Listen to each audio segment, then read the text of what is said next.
Welcome to the deep dive. Today we are tackling a really persistent fitness myth, one that costs people just so much time and energy, Hmm. and that's localized fat reduction. Can you actually choose where your body burns fat? Right. And we're going to give you the biological reality straight up because honestly, this deep dive is designed to save you effort down the line. Okay. The hard truth, right up front, is basically no. Your body simply doesn't let you pick and choose where fat gets eliminated from. So you can't just tell it, hey, only burn fat from my belly or my arms. Exactly. You can't direct your physiology like that. Not for hips, not arms, not the belly. Doesn't work. That's the crucial piece of information right there. And the myth hangs around because, let's face it, people want a shortcut. Always. But our mission today is kind of twofold. First, we want to explain why this is the biological reality. We'll dig into the main factors that decide where you store fat in the first place. And second, crucially, we'll give you a real practical strategy, an effective way to actually deal with stubborn fat from those areas that bother you the most. Okay, let's unpack that. If we accept we can't choose where to lose it, why do certain areas feel so much more stubborn? Like the abdomen or the thighs? Yeah, why do they cling on? It seems like where you deposit fat isn't random at all. Our sources show it's like a personalized map drawn by your biology, and there are about four main factors dictating that map. That's right. And the first two are really the big ones, the foundation. Let's start there. Okay, so the first major factor is, well, undeniably genetics. Right. Runs in the family sort of thing. Exactly. If you look at your close relatives, parents, Yeah. siblings, you're very likely to store fat in similar places. Your genes kind of lay down the blueprint for where those fat cells are most easily built up and stored. Okay, so genetics sets the stage. But is there anything we can actually influence? Because the sources really point to the second factor, hormones, as being the main actor here. Oh, absolutely. It's the most important element, really. Yeah. Why is that? Because hormones don't just wash over the body equally. They have more receptors. Think of them as specific docking stations in certain fat deposits. Ah, okay. So if an area, say your thighs, has way more receptors for a particular hormone, that's where fat storage is going to be favored. Gotcha. Let's look at maybe the three most influential hormones in this whole process, starting with estrogen. Yeah, good place to start. High estrogen levels, they tend to lead to fat accumulation mainly in the thighs, the glutes, hips, and also breast tissue, the mamas. The classic pear shape we hear about. That's the one. And it's why women naturally tend to store more fat in these areas. But, and this is important, the rule applies across the board. Meaning? Meaning if a man has elevated estrogen levels, he'll also start noticing fat accumulation in, say, breast tissue, maybe even the hips sometimes. Interesting. Okay, then there's that stubborn abdominal fat, especially the deep stuff, visceral fat around the organs. That seems really sensitive to a different hormone, right? Often dictates how weight comes back on, too. That's insulin. The visceral fat is highly sensitive to insulin. So Right. when insulin levels are chronically high, which often happens with insulin resistance, Which is pretty common these days. very common, it just facilitates fat gain specifically in the abdomen. And there's an enzyme involved too, lipoprotein lipase, which gets activated. What does that do? Think of it like a gatekeeper or maybe a specialized key. It makes it much, much easier for fat to get locked into those abdominal fat cells specifically, instead of just circulating around. Wow, okay, so insulin resistance basically opens the door wide for belly fat. That's a critical point. And finally, we can't really ignore stress, can we? Through the hormone cortisol. Definitely not. Chronic stress leading to chronically high cortisol. It actually changes where fat gets stored. It tends to push accumulation towards the face, the neck, or those abdominal flanks of the love It's handle. really more of an apple shape. Exactly. And here's something subtle but really important about cortisol. It doesn't just move existing fat around. It can actually promote new fat gain. It does this by transforming these things called preepicytes. Think of them like blank starter cells, they don't store fat yet, Okay. into mature fat-storing cells. And it favors doing this in those specific cortisol-sensitive zones. So stress isn't just making you eat more, it's literally telling your body to build fat cells in certain places. That's part of the mechanism, yes. Okay, so the blueprint is genes. The main construction crew is hormones. Got it. But you mentioned four factors. The sources point out two smaller ones that add context. Right, the less dominant ones. Why are these factors, activity and nutrition and evolution, considered less powerful than genes and hormones? That's a great question. So let's look at factor 3, activity and nutrition. They're minor players in where fat is stored because their effects are, well, extremely localized. What do you mean by localize? It relates to things like blood flow, circulation or irrigation to a specific bit of tissue, and maybe the activity of some local enzymes right there. So you might read about a diet affecting an enzyme somewhere, but it's not the big picture. Exactly. Compared to the huge systemic power of hormones flooding your whole system, Hmm. these local effects are minimal, really. Think of it like this. Hormones are controlling the main power supply to the house. Okay. Diet and circulation might be like fiddling with a single dimmer switch in one tiny corner. They just aren't the main switch determining the overall pattern. That's a helpful analogy. Okay.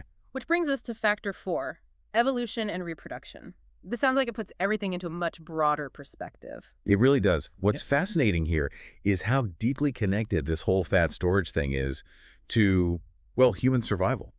Storing fat in specific places wasn't a bug, it was a feature, an evolutionary necessity. Especially for women, right? You mentioned estrogen linking to hips, glutes, thighs. Precisely. Those storage patterns are intrinsically tied to fertility, the ability to maintain a pregnancy, Yeah. and then having the energy reserves for breastfeeding. It's pure survival mechanism. And this is why looking back historically is so eye-opening. Think about ancient artifacts, like the Venus of Willendorf. I think I've seen pictures. Very rounded figure. Very. It's a small statuette, maybe 25,000 years old, found near the Danube River. It shows this really corpulent figure, lots of body fat, strategically placed. And that was seen as. That body type wasn't just accepted, it was likely the ideal. It represented attractiveness, health, and high fertility back in the Paleolithic era. It just shows how much our current beauty standards are totally shaped by our culture and our specific time period. That's a powerful point. Successful fat storage used to be a sign of thriving. Okay, so now we understand why the fat is there, why it sticks to certain spots, but how do we get rid of it? Right, the practical part. Especially since, the fat's already there. Even if you manage to fix an underlying hormone issue, how do you actually mobilize the fat that's already locked in? And here we come back to the strategy, which really starts by hammering home that hard truth again. You must lose fat from your entire body. No shortcut. No shortcuts. Yeah. You cannot specifically direct elimination. Mm. If you want less fat in one particular zone, say your abdomen, which probably holds the biggest amount of your excess fat, you have to lower your overall body fat percentage, period. And this is probably why people get so frustrated and give up, right?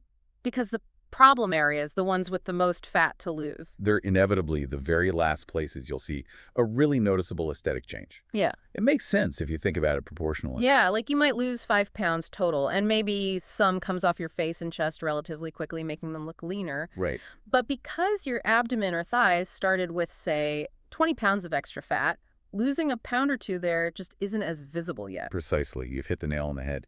So you have to accept that the zone that bothers you most will likely be the last to really show significant change. Okay, so that leads into the practical steps for actually tackling this stubborn fat. What's step 1? Step 1, as we just discussed, is fundamentally be patient. You have to understand this is a commitment, not some quick fix. Know the timeline. Mentally prepare for the long haul. Got it. What's step 2? Step 2 is absolutely foundational. Fix the root cause. This is critical for long-term success, not just temporary loss. Addressing those factors we talked about earlier. Exactly. You have to modify the underlying things that cause the fat to accumulate there in the first place. So if you have, say, an issue with excess estrogen or unmanaged insulin resistance, you need to work on fixing that. Why is that so crucial for keeping it off? Because if you don't fix the underlying hormonal environment, the moment you gain any weight back in the future and fluctuations happen, your body, guided by those same old hormonal signals, will gleefully store the fat right back in those same problem spots. So it'll just repeat the cycle. Makes perfect sense. Address the environment first. Okay, step 3 is about exercise. Choosing efficient exercise specifically for tapping into fat stores long term. Right. Now, we often hear about high-intensity interval training, HIT, being great for burning calories fast, but our sources seem to recommend something different for fat burning specifically. Yes, because the goal here isn't just maximum calorie burn in 20 minutes. It's about training your body to utilize a higher percentage of fat for fuel over time. And the recommendation for that is Zone 2, aerobic exercise. Zone 2, what does that feel like? It's steady-state, lower-intensity cardio. the kind where you can still hold a light conversation without gasping for air. Okay. For someone maybe in their 30s or 40s, that usually means keeping your heart rate somewhere around, say, 120 beats per minute, give or take. For someone in their 50s, it might be a bit lower, maybe 100 to 110 BPM. So it's about maximizing the efficiency of burning stored fat, not just burning the most total energy, which might come more from carbohydrates at higher intensity. They got it. Zone 2 training, and honestly, even just consistent, sustained walking are incredibly effective at teaching your body's metabolism to consistently pull energy from those fat reserves. It's really the most strategic approach for persistent fat reduction over the long term. That's great practical advice. Okay, and finally, step 4 sounds simple, but is probably the hardest. Absolutely. Step 4 is persistence. Just keep going. Keep going. Never abandon your diet and exercise plan just because you aren't seeing the results fast enough in that one specific spot you're focused on. You have to remember, change is happening elsewhere, even if you don't notice it as much. That stubborn area is simply the last one to catch up to the overall progress. Okay, that's the fat loss strategy. Now, here's something really interesting for listeners aiming for a specific aesthetic goal, like, say, defined abs. You mentioned something about improving the look, even if you can't speed up fat loss in that spot. Yes, absolutely. This is where you can actually be proactive and see results faster, visually speaking. The strategy shifts focus slightly. It's about developing the muscle mass that lies underneath the fat layer. Ah, build the muscle below. Exactly. So if your goal is to find abdominal muscles, yes, you absolutely have to lose the fat covering them up first. That's non-negotiable. But simultaneously, building the actual ab muscles makes the results much more dramatic and visible once your body fat percentage does drop low enough. So the muscle pushes out more, making the definition clearer sooner. Precisely. You get more pop. So we need to think about exercise for muscle development as a separate targeted goal from our zone 2 cardio for fat loss. Right, different tools for different jobs. Correct. And developing that core musculature, or any muscle, requires progressive overload, just like building your biceps or quads. Meaning you have to challenge the muscles more over time. Yes. Mindlessly doing, 100 bodyweight crunches every day without adding resistance isn't the most logical way to actually grow significant muscle mass there. You need to make it harder over time. So treat your abs like any other muscle group you're trying to build in the gym. Add weight. That's the evidence-based approach, yes. For really developing that muscle mass, for definition, exercises like abdominal work, where you actually add weight, holding a plate, using a cable machine, or doing weighted leg raises, those are often much more effective. You need that resistance to force the muscle fibers to adapt and grow. Okay, that makes a lot of sense. Build the muscle while you're patiently burning the fat off the top. So wrapping up, we've hopefully armed you, the listener, with the biological facts and a proven practical strategy to finally move past that frustrating myth of spot reduction. Yeah, the key takeaway is loss of localized fat requires losing fat overall, requires patience, and critically requires addressing those root hormonal or genetic drivers. Fix the foundation. It's the foundation. Yeah. And remember, if you really want objective proof that your efforts are working, seeing way you're losing fat and maybe gaining muscle, confirming progress, even if the mirror isn't showing that stubborn zone change yet, Yeah. you can look into body composition studies, things like DESIC scans. They actually measure fat and muscle mass in specific body parts. Useful for some people, though usually not essential for most. Good to know that option exists for tracking. Okay, excellent context to finish on. So to conclude, maybe let's just step back for a second and think about that historical perspective we touched on earlier. The Venus of Willendorf idea. Yeah. We spend so much effort today, so much mental energy fighting fat accumulation in areas like our hips, our abdomen, the very places that, for most of human history, were seen as critical evolutionary assets, signs of health, fertility, survival. It's quite a shift in perspective. It really makes you consider how much of our current view of body attractiveness is, well, really defined by our specific culture and time, given that successful fat storage was once the very definition of thriving. That's definitely a powerful thought to keep in mind maybe next time you're out on your Zone 2 walk this week.